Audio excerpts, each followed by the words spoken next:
Welcome to the Writing in Your Jammies podcast. I'm your host, Jeannie Hall, and I'm a creative inspiration coach who helps writers reignite their creative sparks.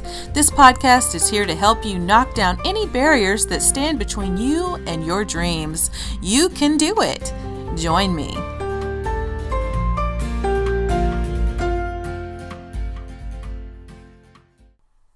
Hello, and welcome to the Writing in Your Jammies podcast. I'm your host, Jeannie Hall, and this is podcast 24. Insights shared from my Writing in My Jammies series, part 2. So today I'm sharing more insights from my 4-book Writing in My Jammies series. It's a series, like I mentioned in my part 1 podcast, which was talking about the first 2 books. That podcast is 22, so I'll have a link to that if you'd like to listen to that one first. But these ebooks are all about helping you feel happier and finding more success in your life. And today I'll be sharing little excerpts and insights from the last 2 books instead of the first 2. Which my last 2 books also explore personal development and law of attraction principles. And they are all about how those things apply to both our pets and also to our writing for those of us who are writers and authors. So my 3rd book is How to Let Your Pets Guide You to Happiness. And this one emphasizes how these sweet little non-human creatures of ours offer the perfect example of unconditional love. And since it's so beneficial for us to learn how to love ourselves unconditionally as well, in fact, it's not just beneficial. I would say if you really want to have success in your life, it's absolutely necessary and essential for you to learn how to love yourself unconditionally. So taking note of what our pet's behavior is can be just uber helpful in getting further along our own spiritual journeys and our journeys to health and happiness and success.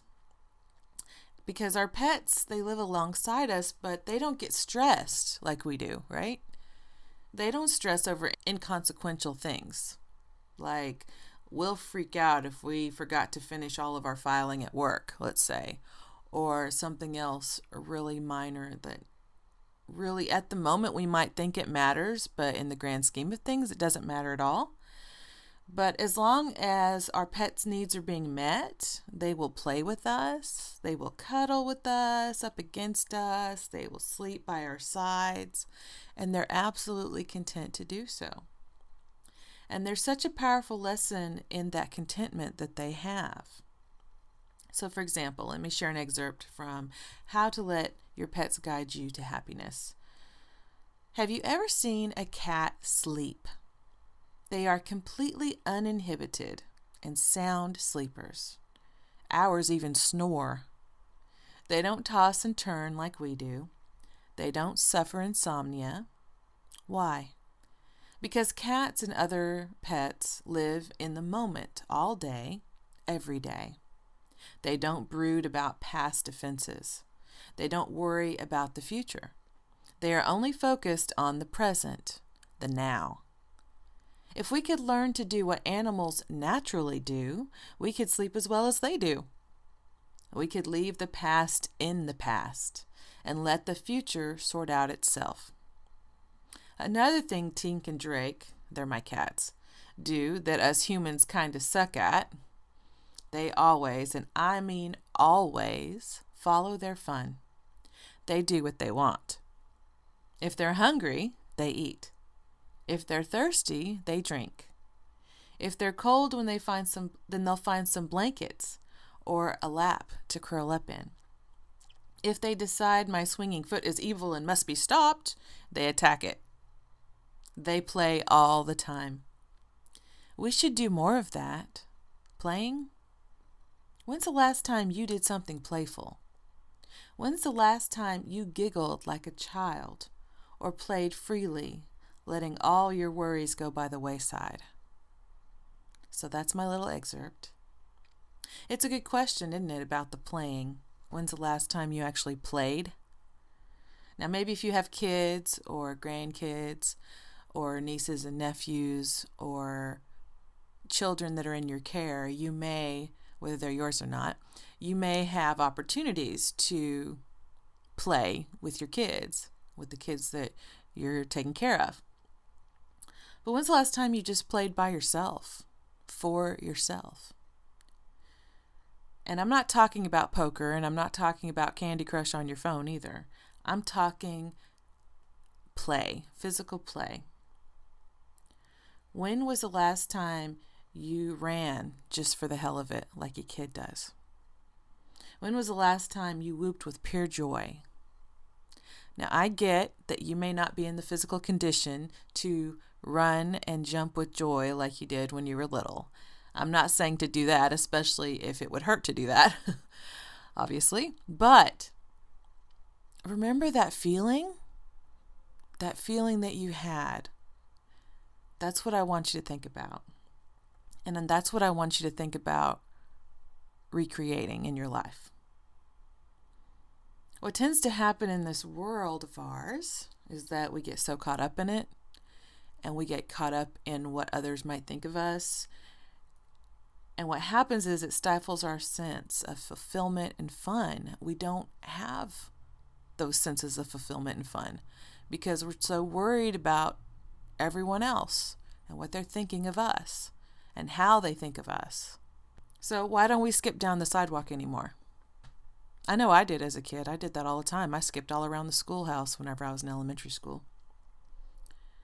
Why don't we do that now? Well, I can hear you thinking, because, Jeannie, they would think we're weird or maybe even insane. Okay, but so what, right? Who cares what they think? What do they think? What does their thought process have to do with you? Unless you're in the middle of something serious, like, you don't want to do it at a job interview or a critical care unit in a hospital or a funeral or anything like that, obviously. That would not be appropriate. But there are ways that you can find that will help you to reconnect with your carefree inner child. Because if you can do that, you can reconnect with that inner child, that one that was so happy and carefree. That is one of the easiest ways of letting more happiness into our lives, because that's what law of attraction teaches us. The happier you are, the more happiness you bring into your life. And I know that sounds counterintuitive. I get that. I also understand that that may feel like it's difficult to do. But if you learn how to do it, it becomes a skill set that you'll then have, and you can apply it over and over in your life. And the more you do that, the more likely it is that you'll have more happiness and success in your life overall. Remember, the law of attraction is all about being happy beforehand to bring more into your life, more of the good stuff. Hear these words, guys. Beforehand, which means making the decision to be happy before the good stuff shows up. Why? Because that's why the good stuff shows up, right? It's all about your vibration. It's all about how you feel. And the more often that and the better you can feel, and the more consistently you can feel it, whatever the best emotion is that you can wrangle up at that particular moment, that is how you'll start to see big changes and more awesome things in your life. Because that high vibe or higher vibe, it doesn't have to be super high. It's hard to maintain something. Super ecstatic feelings are hard to maintain. There's peaks and valleys, don't get me wrong. And that's fine.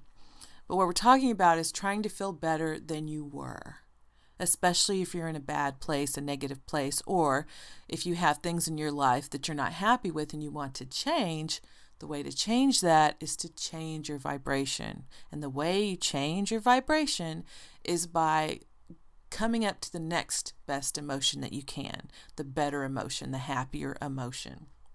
Even if that's just not feeling angry or not feeling sad, even if it's just feeling a little bit better, feeling calm, maybe, might be what works for you. And playing and being silly is just a great way to do that. And cats do that all the time. And it's so fun. They don't care, Cats will do that little, licking their nether regions in front of company. They don't care. They just don't give a damn. It's hilarious. They're them and they're little animal creatures, and they're in this life for the fun of it. They don't care. And it's so fantastic to watch how they can be on a high, happy vibration. So like even when they go to the vet, they hate going, most animals, they associate veterinary care with negativity like shots and things like that. And that happens. But the cool thing is they can also forget that negative experience pretty quickly. So even if they've had to have, like when you fix your pets at the vet, for example, even if they've had this experience where they had to get in the car and they don't like getting in the car, which I know, some pets enjoy the car and are fine with the car, but a lot of them, associate veterinary care and the vet with being a negative experience. Maybe they had surgery to get fixed, or maybe they were sick, or any number of things. Let's say that that's what they did. Even after a pretty traumatic experience, though, most pets will come home. You put them back in their familiar environment, you give them lots of love and attention, and after a little while, they will calm down and be right back to themselves. They don't, as long as there's like not residual pain or something like that, they've got to heal from that if that's the situation. But if it was just a shot, let's say, usually by the next day, they are perfectly normal and hopping all over the place or whatever their normal behavior is, because they don't keep that memory. Like we will keep that memory and let it fester and bug us and mull it over and think, how bad was that? That was so terrible. That was so terrible. I hate the doctor, or whatever it was that we went through. We go through something and we tend to think about it over and over and over and over and over. We keep it active in our mind. Why do we do that, right? Pets don't do that. They let it go, they forget, and they move on with their life. And as long as they're getting spoiled and petted and fed and watered and got attention and somebody's to play with them, they're good. They don't worry about any of that stuff like we do. So we can learn a lot from following their example. And I just love being a crazy cat lady. I don't care. And honestly, I'm also kind of a part of a crazy cat couple, because my hubby's just as bad about spoiling our cats as I am, which is really cool. But our cats really do enrich our lives so much, and I really do think it's worth to have a pet or another creature. And pets don't live as long as we do, unfortunately, which really sucks. But it's still worth it to most of us to have our pets in our life, even though they're not going to live as long as we do. And we know we're going to have to go through that loss. It's still worth it because of that time we had with them, and that love and that joy and that playfulness and those little nuzzles in the morning and all that kind of stuff. All those memories are worth having that in our life and making their lives as wonderful as we possibly can. So like, for example, we have 2 cats. We have Tinker, or Tink, which is our girl, and she is super vocal, noisy. We call her Noisy Butt all the time because she's so loud. She's long-haired, and she's a love bug. She is so affectionate. She loves to snuggle. She loves to be petted, rubbed on the belly. She's got really loud purrs, and those are so comforting to me every day. If I'm having a good day and I go pet her, I feel even better. If I'm having a crappy day and I go pet her, I feel better. No matter wherever I am, she meets me there and raises me up just from her love and attention and purring. And our boy cat, Drake, he is really sweet the vast majority of the time. He's a lap kitty, so he likes to sit in our laps, and the same thing goes with him. He doesn't like being petted quite as much because he gets overstimulated easily. So he'll get a little aggressive. And he, unfortunately, a few years ago, he had a bout of several months where he had kind of these semi-regular seizures that were happening to him. And luckily, they just went away. We could never find out what the deal was or why it happened or why it stopped or anything else. I'm just thankful that it did. But ever since then, he has these little bouts of aggression where he just kind of gets mean and tries to bite you. And when he does this, I always knock him off the bed because it's always at night that he does this. But the funny thing is, after a few minutes pass and I've knocked him off the bed and get down, bad boy, type of thing, he'll come back and he'll nuzzle up against me. And it's almost like he's apologizing, for his behavior. And it's not even his fault. I think there was a little bit of damage left from the seizure, so it's not his fault. But cats always are forgiving. That's what unconditional love is. They forgive you. If you take them to the vet and get them a shot, and my hubby and I call it a poke in the popo. We take them, they hate it, they don't want it, but they still love it. They may be angry with us for a little bit, but within hours, usually they're right up against us, loving us again. So, even if they don't understand that we're doing this for their own good or whatever, they're still going to forget and move on and come back and give us unconditional love. If we could do that, like our pets do that, imagine how wonderful this world would be, right? So just be willing to be open to the insights that are out there in the world, whether it's our pets or other things that we can look at, because it really is amazing that these little creatures that are smaller than us, covered in fur, walk on four legs, they can offer some amazing insights. And maybe you love the big animals, maybe you're or you love snakes and you wrap around your boa constrictor, or what, or you have a horse or whatever. And there are lots of people a lot of us are tied to lots of different animals. Maybe they're not smaller than we are, depending on what your pet is. But that relationship that we have with them, I just think it's really super special. And we can learn and get so many more insights from those relationships if we're open to them. And speaking of more insights, I'm also going to share some little kernels of inspiration that came from my very last book in the Writing in My Jammies series. This one is called How to Write Your Way to Joy. So this one is specifically for my writers and my authors out there that are listening to this podcast. Okay, here's the excerpt. Do you experience writer's block? Do you look at that big white blank screen and feel sweat beading on the back of your neck? Have you gotten stuck or written yourself into a corner you can't seem to find a way out of? Well, I sure have. And I've discovered the secret about so-called writer's block. It's not about your plot or grammar. It's not about a lack of inspiration. It's about something altogether different. Are you wondering what that could possibly be? Let me give you one inconsequential looking but extremely important word. Mindset. You may be looking at this page with a confused expression, or listening to me on the podcast with a confused expression. But I promise, what is causing your writer's block is all about that one little word. If your mindset isn't where it needs to be, then a great many things are going to be difficult for you, including your writing. What do I mean by mindset?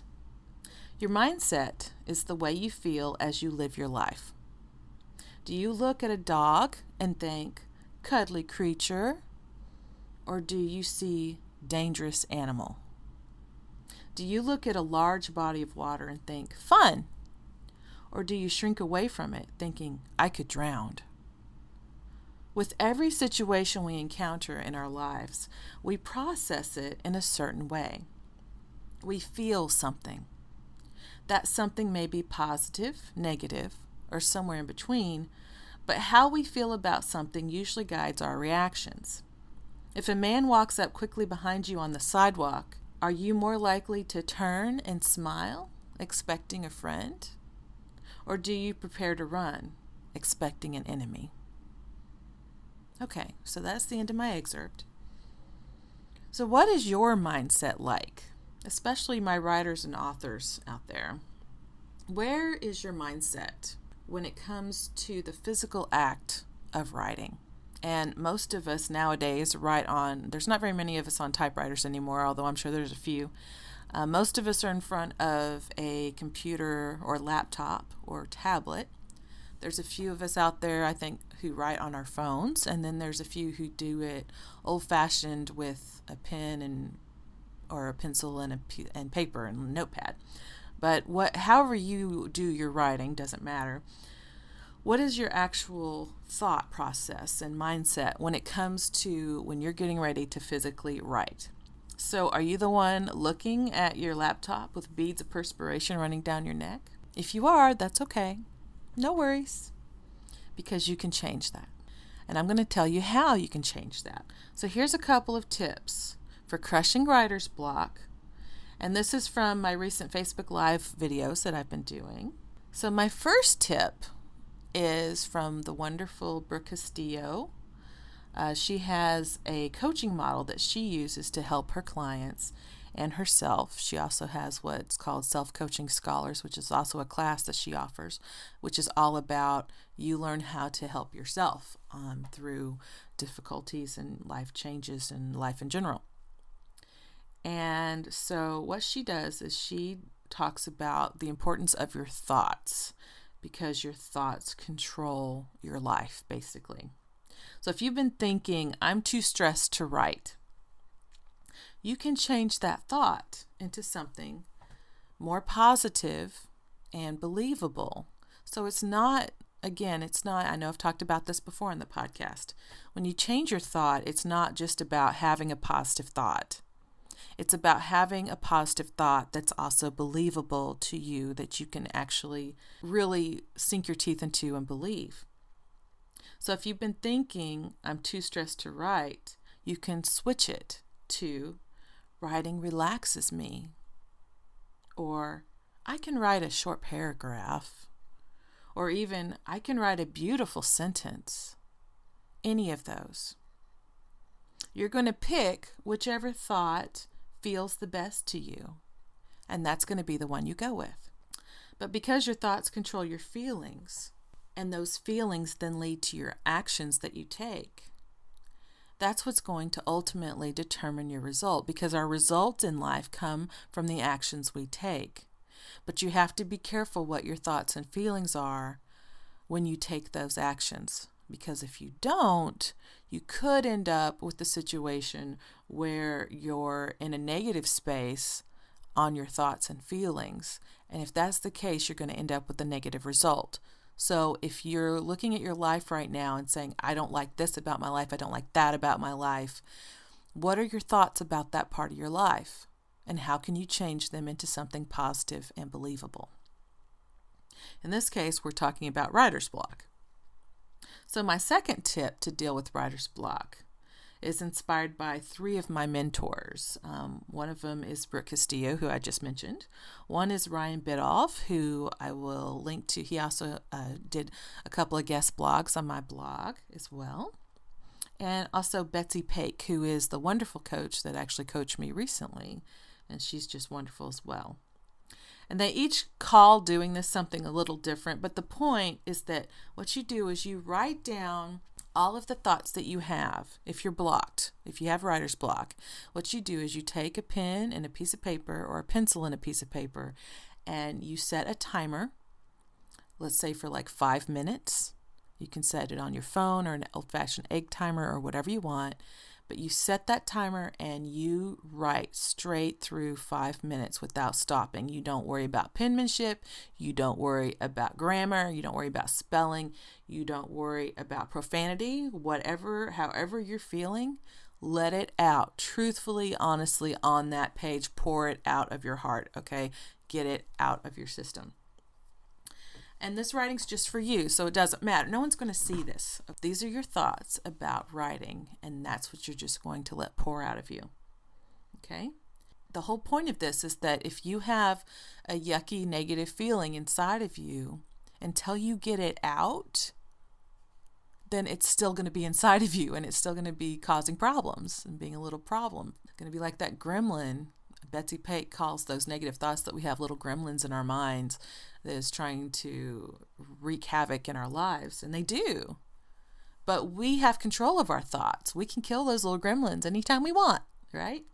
So when you're done writing, the egg timer goes off or your phone goes off. I want you to look really closely at what you just wrote. Hopefully you can read it. Okay. Did you even realize that you felt that way? Because what happens a lot of the time in this exercise is that people write stuff out for 5 minutes. It goes by a lot faster than they think it will.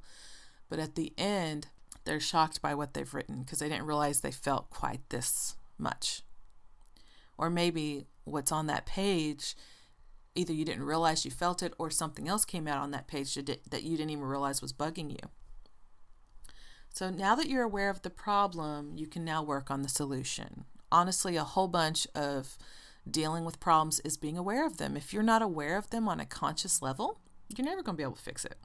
So that is a lot of your battle. So this is what my advice is, to take those two tips and mix them together, right? So you're going to take those, after you write out your thoughts and your feelings, you're then going to analyze them, and you're going to go through and find a thought or two that's really negative, and see if you can change it to a new sentence in your head that is positive and believable. And then you're on the way to a bunch of productivity, right? Go, baby, go. All right. Did you find these excerpts and tips helpful? If you did, please leave a comment or a review. That would be lovely. Or you can just click on any of the book covers that are in the show notes, and you can get more information on them or purchase them. They're only $2.99. And each one has worksheets and exercises at the end of each of those 4 ebooks that are in my Writing in My Jammies series. So check those out. Thanks so much for listening, and I'll see you next time. Have a fabulous day, week, month, and year. Bye-bye.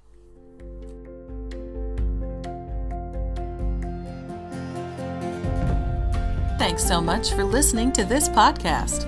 Go to writinginyourjammies.com to sign up for my brand new Rejuvenation for Writers 6-week comprehensive program to help writers reignite their creative sparks. You're just a free mini session away from becoming the amazing author you've always wanted to become. You really can be whoever you want to be. Thanks again.